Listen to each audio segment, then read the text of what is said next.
Setelah teman-teman berhasil ngebuat project baru Dart, teman-teman akan dibuatkan secara otomatis beberapa folder dan juga file. Nah, di sini kita akan bahas fungsi dari masing-masing folder maupun file yang udah dibuatkan. Yang pertama itu ada file.dart_tool. Apa sih ini? Jadi folder ini merupakan folder yang menyimpan output Dart SDK teman-teman ya, seperti analisis code atau Dart Analyzer ya. Ini lebih tepatnya digunakan untuk menyimpan cache ketika aplikasi teman-teman sudah berhasil dijalankan pertama kali, sehingga ketika menjalankan ulang si Dart tidak perlu repot-repot mulai lagi dari nol. Jadi bisa lihat cache-nya sehingga prosesnya jadi jauh lebih cepat. Selanjutnya ada folder bin gitu ya. Ada juga folder lib yang isinya sama-sama file myapp.dart gitu ya. Lalu apa sih bedanya? Nah, file bin ini fungsinya adalah kode program Dart yang bisa dijalankan melalui command prompt atau CLI, teman-teman. Bin ini merupakan file yang juga sebagai entry point dari aplikasi kita. Jadi ketika aplikasi kita pertama kali dijalankan gitu ya melalui CLI, dia akan menjalankan file di dalam folder bin, teman-teman. Yang dimana di folder bin kita diwajibkan menambahkan function main ya sebagai fungsi pertama yang akan dijalankan oleh si Dart sebagai gerbang dari aplikasi ini. Lalu apa bedanya dengan file yang ada di dalam folder lib? Di dalam folder ini merupakan kode inti pada aplikasi teman-teman. So ketika teman-teman nanti ngoding ya, kodenya dimasukin di dalam folder lib ini, teman-teman, bukan di bin, karena bin ini cuman sebagai eksekutornya ya, eksekutor untuk menjalankan pertama kali. Nanti function atau kelas yang ada di dalam my apps bisa teman-teman panggil di dalam fungsi main. Nah, ketika teman-teman membuat sebuah kelas atau file di dalam folder bin, maka kelas atau file tersebut hanya bisa diakses di folder bin ini aja, teman-teman. Tidak bisa diakses di dalam folder lib. Ya karena tujuan utama dari bin ini adalah file-file yang dapat dieksekusi melalui command line. Beda dengan file yang ada di dalam folder lib. File-file atau kelas-kelas yang ada di dalam folder lib bisa teman-teman gunakan di dalam folder bin. Seperti ini contohnya. Di sini dia menggunakan fungsi myapp yang ada di dalam folder lib. Gitu. Jadi intinya adalah kode teman-teman nanti dimasukin aja di dalam folder lib sini, teman-teman. Kemudian fungsi yang teman-teman buat tinggal panggil aja di folder bin. Kita akan coba jalanin gitu ya. Buka terminalnya. Untuk ngejalanin caranya cukup simpel aja, teman-teman. Panggil aja dart run.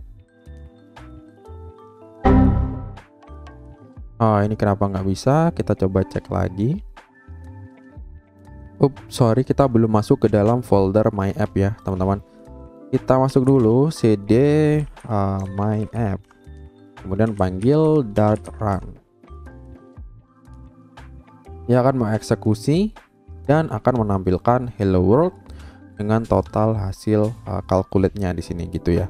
Dia akan ngejalanin file bin ini, yang dimana file bin ini memanggil di folder lib gitu ya. Oke, lanjut ke folder berikutnya, ada folder test, teman-teman. Ya betul, seperti namanya tes ya, pasti digunakan untuk file-file pengujian. Untuk pengujian teman-teman bisa masukin semuanya di sini gitu ya. Selanjutnya ada file.gitignore. File ini merupakan konfigurasi file ataupun folder yang akan diabaikan oleh sistem kontrol Git ya, versioning. Selanjutnya ada analysis options. Apa sih analysis options itu? Sebenarnya di sini sudah dijelaskan di komentarnya atau di dokumentasinya ya. File ini merupakan konfigurasi statis ya, hasil daripada analisa, teman-teman. Analisa apa? Analisa ada error, warning ataupun links. Jadi ketika teman-teman nanti ngoding ya, kode ada muncul warning atau error. Nah, di sini nih konfigurasinya. So, ini mungkin nggak perlu diubah ya, cukup gini aja, kecuali kalau teman-teman ingin customize. Selanjutnya ada change log ya, ini adalah daftar riwayat perubahan-perubahan setiap versi pada aplikasi teman-teman. Oke, selanjutnya ini ada paspec.log ya. Sebelum ke sini kita coba masuk dulu ke paspec.yaml, yang dimana di sini adalah konfigurasi dari project kita. Seperti yang bisa teman-teman lihat di sini ada name, nama aplikasi kita, kemudian deskripsi singkatnya, versinya versi berapa, kemudian environment, dan dependensi maupun dev dependencies. Kalau teman-teman ingin menambahkan package nanti bisa masukin di sini. Kemudian atau bisa masukin ke di sini kalau ingin mode development. Ya, teman-teman juga bisa specify versionnya, mau versi berapa. Bisa pakai concrete atau exact version, bisa juga ada range-nya. Nah, kemudian ini kan ada paspec.yaml, ada paspec.log ya yang berhubungan dengan paspec.yaml, teman-teman. Apa sih paspec.log itu gitu ya? Jadi paspec.log ini merupakan file yang berfungsi sebagai informasi tentang versi dari package yang kita gunakan. Nah, file ini nanti akan di-generate secara otomatis sebenarnya teman-teman. Ketika teman-teman menjalankan pub-get ya, atau kalau di Flutter itu Flutter pub-get. Nah, file ini bisa mempercepat proses pengambilan package ya, karena pub akan menggunakan informasi dalam file paspec.log ini untuk mengunduh versi yang sesuai ya, tanpa mencari versi terbaru setiap dia melakukan pub-get gitu ya. Jadi fungsi utamanya sebenarnya untuk mengunci versi agar tidak berubah-ubah ya. Ini fungsi dari paspec.log. Selanjutnya yang terakhir ada readme.md ya, ini merupakan dokumentasi dari project teman-teman.